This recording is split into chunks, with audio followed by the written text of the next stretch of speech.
श्रीमद् भगवद गीता कई भाषाओं में अब तक इसका अनुवाद किया जा चुका है और मिथिलांचल के निवासी इसे मैथिली में भी पढ़ सकते हैं। श्रीमद् भगवद गीता का मैथिली में अनुवाद किया यूएस में रहने वाली काजल किरण ने। अमेरिका में पहली बार किसी धार्मिक ग्रंथ का मैथिली भाषा में अनुवाद हुआ। काजल किरण बिहार के जनकपुर की रहने वाली हैं और पटना में उनका ननिहाल है। ज़रूर मैं आपको एग्जांपल दे सकती हूँ कि हमने कैसे किया। संस्कृत टू मैथिली है, जैसे कि एक बहुत ही अच्छा सा है यहाँ पे, सुख दुखे समे कृत्वा लाभा लभो जया जयो ततो युद्धाय युजस्वः नैवं पापम वास्पस्यसि। तो इसका क्या होता है भावार्थ, जय पराजय लाभ हानि और सुख दुख के समान बुझ के ओकर बाद युद्ध के लिए तैयार भ जाओ। यही प्रकार युद्ध कैसे अहाँ के कोनो प्रकारक पाप नहीं लागत। कर्मयोग विषय के उपदेश है। तो एक्चुअली इसमें क्या सिखाते हैं कि कर्म ही प्रधान है, आगे कौन है ये नहीं देखना है, सच और झूठ की लड़ाई भी नहीं है, ये कर्म प्रधान है कि आपको उस टाइम पे क्या करना चाहिए।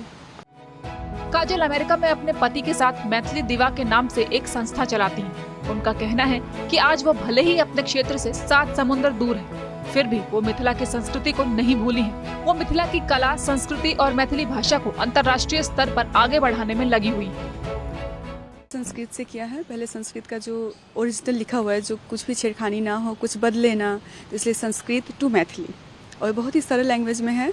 जैसा कि हम लोग बात करते हैं तो एक दूसरे को समझ जाएं और जो हमारे न्यू यूथ है वो इंस्पायर हों कि पढ़ें और समझें। इसका पब्लिश हो चुका है ये? जी पब्लिश हो चुका है। हमारे खुद की वेबसाइट है mithilazone.com, उस पर है अवेलेबल, और फ्लिपकार्ट पे भी है, बहुत सारे सोशल प्लेटफॉर्म्स पे हैं, बहुत सारे लोग के पास है, तो it's very easy to available. ये आइडिया कहाँ से आया? आइडिया आया, एक वो होता है ना जज्बा कि हमारी भाषा के लिए कुछ करना है, तो मेरी मातृभूमि, मेरी मातृभाषा के लिए मुझे कुछ करना था, और इससे पवित्र ग्रंथ तो हो ही नहीं सकता था, क्योंकि मुझे लगा कि ये सिर्फ रिलीजियस बुक नहीं है, ये हमारे जीवन को जीने की कला सिखाती है। तो वो भी एक था, रिलीजियस पॉइंट ऑफ व्यू से सिर्फ नहीं था।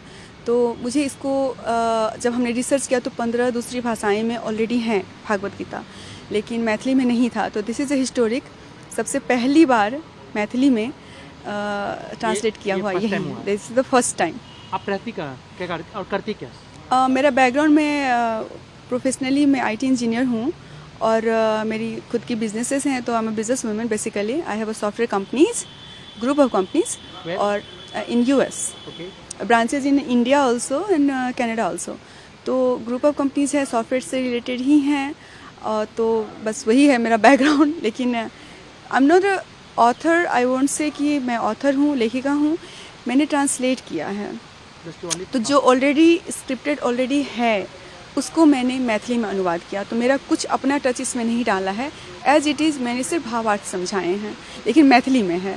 तो आप क्योंकि आप यूएस में रहती हैं, वहाँ बिजनेस करती हैं, तो आपको मैथिली कैसे आती है? क्योंकि आप मैथिली, क्योंकि मेरा बर्थ प्लेस जनकपुर धाम है, मैं जन्मी जनकपुर में हूँ, पालन पोषण वहीं पे हुआ, और हमारे घर में मम्मी डैडी हमको वही संस्कार सिखाते थे। हम लोग भाषा चेंज नहीं किए, अपनी मातृभाषा को पकड़ के रहे हैं। श्रीमद् भगवद गीता की ये मैथिली भाषा वाली प्रति ऑनलाइन भी मिलती है, यानी आप घर बैठे इसे मंगाकर इसे पढ़ सकते हैं। काजल ने करीब 5 महीने में अनुवाद का ये काम पूरा कर लिया था। इस पुस्तक में मिथिला की संस्कृति को भी उकेरा गया है। पुस्तक के कई पन्नों पर मिथिला पेंटिंग की शैली में तस्वीरें भी हैं। कवर पेज पर कुरुक्षेत्र का चित्रण किया गया है, वो भी मिथिला शैली में ही है। पहले पन्ने पर मिथिला की लोक कला का रंग देखने को मिलता है। इसमें महाभारत के 6 प्रसंगों को मिथिला पेंटिंग के जरिए भी बताया गया है। हालांकि ऐसा नहीं है कि मैथिली भाषा में गीता का अनुवाद पहली बार हुआ हो, लेकिन पहले वाली कृति सोशल साइट्स या वेबसाइट्स पर उपलब्ध नहीं थी। ये प्रति गूगल के जरिए उपलब्ध है, जिससे मैथिली का और ज्यादा विस्तार होगा।